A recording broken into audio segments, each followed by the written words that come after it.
My sister made our home a war zone growing up. She broke my bones, terrorized my brother, and tore our family apart. But my parents always made excuses. I finally exposed everything, and it almost destroyed her. Years later, she wrote me a letter that shattered everything I thought I knew. I was 13 when I realized my older sister Mia wasn't just difficult, she was dangerous. The revelation came on a sweltering August afternoon when she pushed me down the basement stairs for using her hairbrush. As I lay at the bottom, pain radiating through my wrist, Mia stood at the top, her face expressionless. "Tell Mom you fell," she said quietly, "or you'll really regret it." That was the moment I understood our family wasn't just dysfunctional. We were something much worse. We were silent enablers of a monster. I'm Elena, the middle child sandwiched between Mia and our younger brother Theo. Our family portrait looked perfect on paper. Dad, a respected surgeon. Mom, a high school English teacher. 3 kids spaced neatly apart.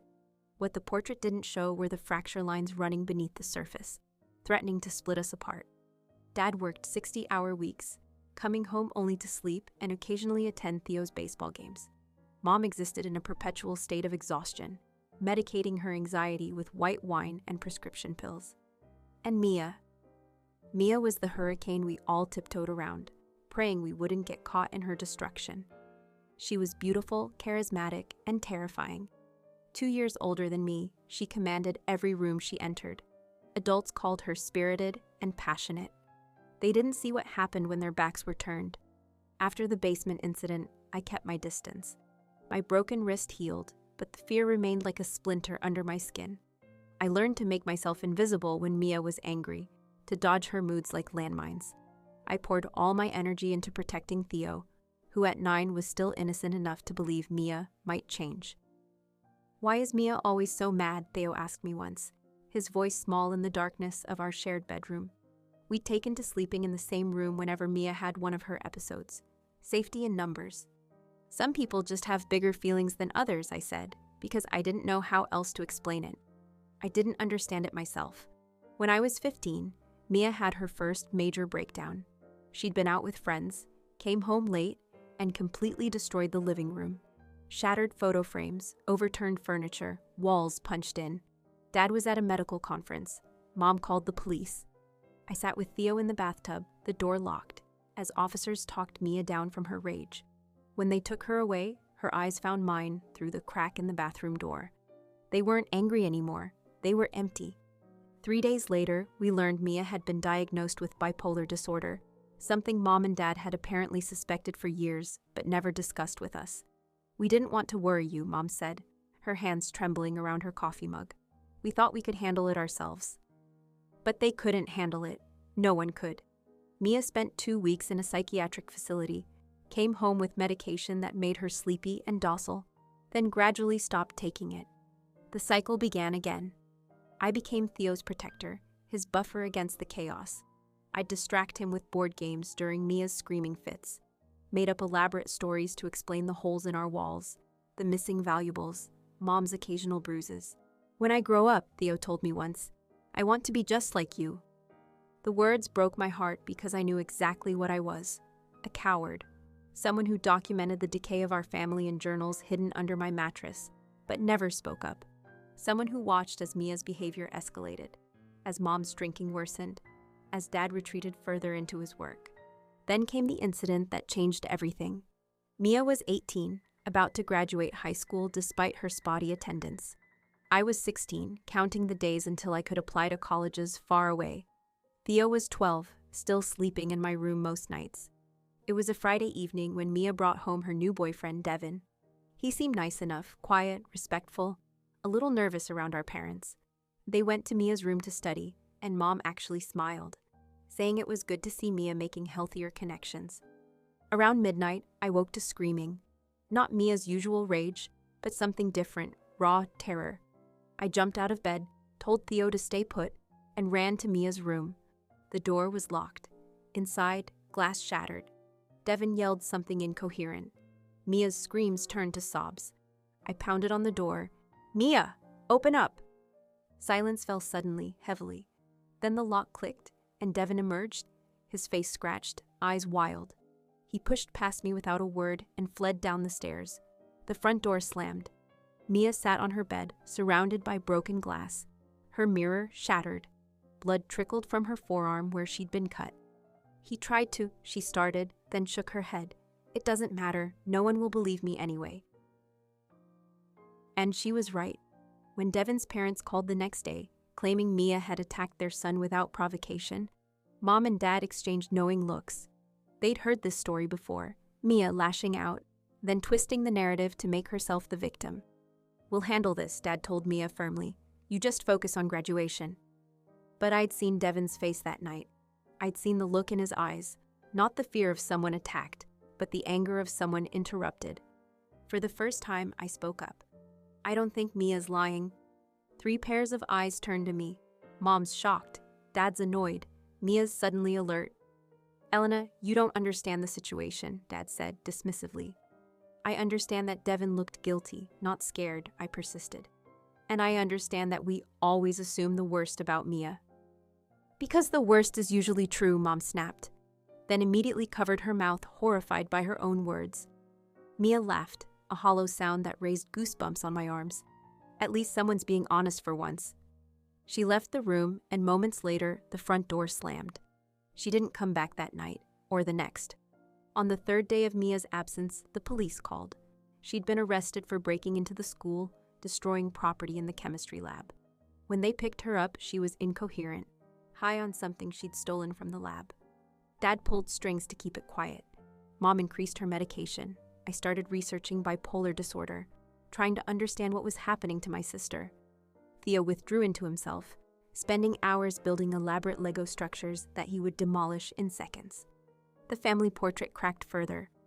Mia went to a residential treatment facility after graduation instead of college.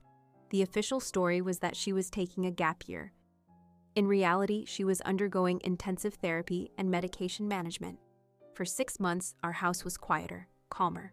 And then she came home. "I'm better now," she announced at dinner her first night back.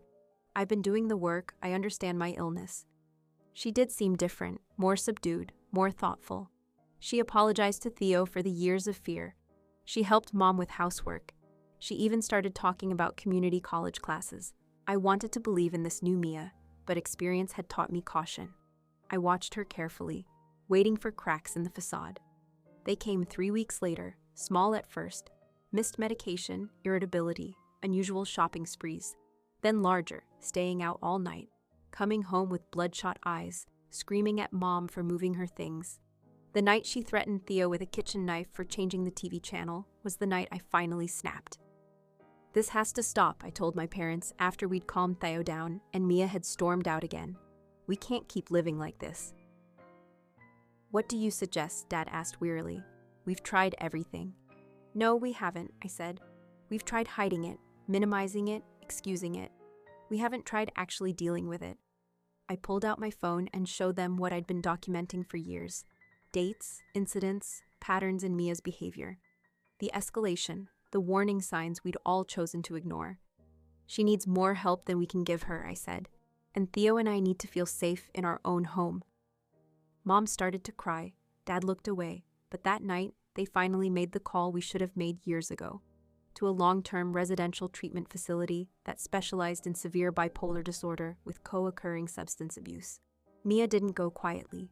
She screamed that we were betraying her, that we'd never loved her, that she'd destroy us if we did this. As the mental health professionals gently led her to their van, she locked eyes with me. "I hate you most of all," she said, her voice suddenly calm. "You pretended to believe in me." The words haunted me for months afterward. Had I betrayed her? Should I have tried harder to help her at home? Was I just taking the easy way out?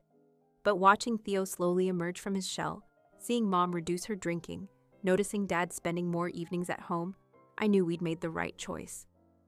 6 months passed. Mia was allowed phone calls after the first 3 months, but she refused to speak to any of us. Her treatment team sent updates. She was stabilizing on new medication, participating in therapy, making progress. I graduated high school and prepared for college 3 states away. The guilt of leaving Theo behind ate at me, but he insisted he was okay now. "Mom and Dad are different," he said. "They actually see me now." The night before I left for college, I received a letter from Mia. My hands trembled as I opened it, expecting accusations, threats, hatred. Instead, I found understanding. Elena, my therapist suggested I write to you first because you were always the one who saw most clearly. You were right to document everything. You were right to speak up. You were right about Devin, too. He was the one who gave me the drugs that night. I'm not better, and maybe I never will be completely. Bipolar disorder doesn't just go away, but I'm learning to manage it. I'm learning who I am beneath the chaos. Sometimes I think I'm meeting myself for the first time. I don't expect forgiveness for what I put you through. I don't even know if I deserve a relationship with you going forward. But I wanted you to know that your courage helped save my life. And maybe saved Theo's too.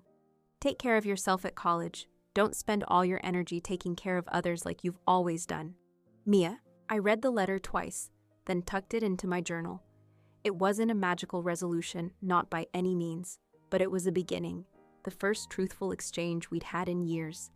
That night, I called the treatment facility and left a message for Mia. Just a simple one. I got your letter. I'd like to talk when you're ready. College was a revelation. For the first time, I lived in a space without walking on eggshells, without bracing for the next explosion. I made friends who hadn't known me as Mia's sister or the girl from that family. I studied psychology, trying to understand the forces that had shaped us all. I called Theo twice a week, ready to rush home at the first sign of trouble, but the reports were consistently positive. Mom had joined a support group for families affected by mental illness. Dad had reduced his hours at the hospital. They were seeing a family therapist together. Midway through my freshman year, Mia was transferred to a transitional living program. She was taking classes online, working part-time at a bookstore, staying on her medication. We began exchanging emails, cautious at first, then increasingly open. I learned things about my sister I'd never known. How she'd heard voices since she was 12 but was too scared to tell anyone. How she'd self-medicated with alcohol and drugs because they temporarily quieted her racing thoughts. How she'd loved me and Theo fiercely even while she was terrifying us. Sometimes I felt like I was watching myself from outside my body, she wrote, screaming inside my head to stop but unable to control what I was doing. It was like being possessed. During spring break, instead of joining friends in Florida, I visited Mia at her transitional housing. We met at a coffee shop, neutral ground. She looked different, calmer, softer around the edges, her formerly wild eyes clear and focused. You didn't have to come, she said as I sat down. I wanted to, I replied, and was surprised to discover it was true. We talked for 3 hours, about her treatment, about my classes, about Theo's improved grades and new friends, about Mom's sobriety and Dad's attempt to be more present, about the years of silence and fear that had shaped us both. I'll never be the big sister you deserved, Mia said as we prepared to leave. But I'd like to be someone you're not afraid to know. It was a modest goal, but an honest one. And honesty was what our family had been missing all along. That summer, when I returned home, things weren't perfect. Mom still had anxious days where she'd clean obsessively. Dad still retreated to his study when emotions ran high. Theo still built Lego structures, though he no longer destroyed them. And Mia came for Sunday dinners, arriving with her medication organizer and leaving before dark, respecting the boundaries we'd all agreed upon. She was trying. We all were. On a warm evening in July, I found Theo sitting on the back porch, watching fireflies emerge in the gathering dusk.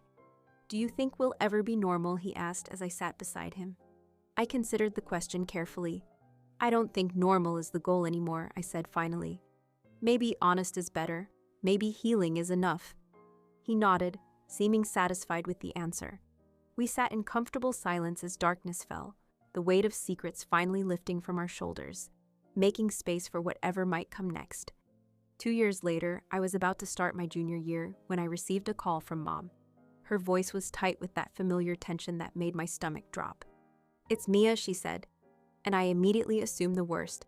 A relapse, a hospitalization, another crisis. Instead, Mom continued, "She's been accepted to State University. She wants to study social work." The pride in her voice was unmistakable. That weekend, I drove home to celebrate with the family. Mia was there, still quiet in that new way of hers, but with a subtle confidence I hadn't seen before. After dinner, she asked if I would walk with her around the neighborhood, the same streets where she'd once stormed away in rages. where neighbors had learned to look the other way when police cars appeared at our house. "I have something to show you," she said, pulling a small notebook from her pocket. "My therapist suggested I write letters to everyone I've hurt. I never sent them because, well, some wounds don't deserve to be reopened, but I wanted you to see this one." She handed me a sealed envelope with my name on it. "You don't have to read it now, or ever, really." But I opened it right there, under the streetlight at the corner where we used to wait for the school bus, before Mia's behavior got too unpredictable for public school. The letter was dated 3 years earlier, written during her first day at the treatment facility. "Elena, there's something I've never told anyone. The night I pushed you down the basement stairs, I wanted to kill you. Not because I hated you, but because I loved you too much to let you live in the hell that was my mind. In my twisted thinking, I believed I was saving you. That's the darkest truth I've carried.